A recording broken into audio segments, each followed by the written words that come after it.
গাড়িবহর নিয়ে আরবদের সাজে একে একে আগমন বরদের। ছিল বর্ণাঢ্য সাজ আর বিয়ের সব আয়োজন। তারপর পাশে বসে স্বপ্ন আঁকা নতুন জীবনের অঙ্গীকার, একসঙ্গে পথ চলার। এটি গতানুগতিক কোনো বিয়ের অনুষ্ঠান নয়, যেখানে ছিল গল্প, আবেগ আর অনুভূতির ছোঁয়া। বন্ধনে এক হয়েছে ৩২টি হাত। এমন আয়োজন নজর কেড়েছে সবার। বিয়ে আপনার খরচ আমাদের, এই স্লোগানে শনিবার চট্টগ্রাম নগরীর একটি কমিউনিটি সেন্টারে অনুষ্ঠিত হয় এই বিয়ে। আয়োজক আলহাজ শামসুল হক ফাউন্ডেশন সংস্থাটির প্রতিষ্ঠাবার্ষিকীতে এবার বিয়ের আসরে বসেছেন ৮ নব দম্পতি।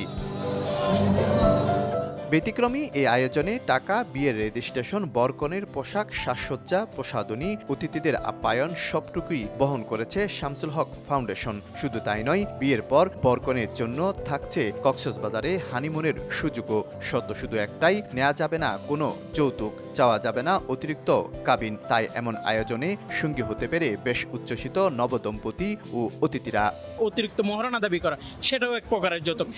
মূল আজকে যে মেসেজটা আমরা দিতে চাচ্ছি সেটা হচ্ছে যৌতুককে ঘৃণা করি। অনুভূতিটা আসলে অনুভব করা যায়, এটা আসলে প্রকাশ করা যায় না কখনোই।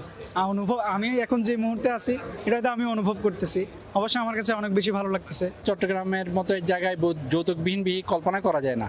এই ধরনের আমাদের সমাজে একটা যৌতুক বেদি। আমি মনে করি এই যৌতুকবিহীন এই প্রোগ্রামটা অত্যন্ত আকর্ষণীয় এবং নজিরবিহীন চট্টগ্রামের জন্য তথা বাংলাদেশের জন্য নজিরবিহীন। ফাউন্ডেশনের চেয়ারম্যান নাসির উদ্দিন বলছেন, মূলত যৌতুক থেকে বেরিয়ে আসার পাশাপাশি অসহনীয় কিংবা লোক দেখানো দেনমোহরে না ঝুঁকতেই এই আয়োজন, যা ছড়িয়ে দিতে চান সমাজের আনাচে কানাচে। আমরা যে কোনো ভালো কাজ করার ক্ষেত্রে রাসূল সাল্লাল্লাহু আলাইহি ওয়াসাল্লামের নির্দেশনা হচ্ছে আদ-দাল্লু আলাল খাইরি কাফাইলিহি। যদি কেউ কল্যাণের কোনো পথ দেখায় তাহলে সেই পথের অনুগামীরা তার সওয়াব পাবে।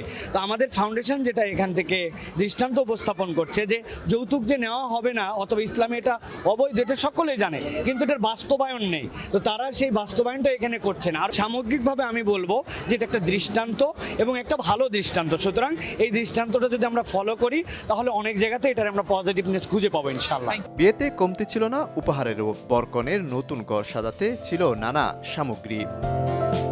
শফিকুল আলম, সময় সংবাদ, চট্টগ্রাম।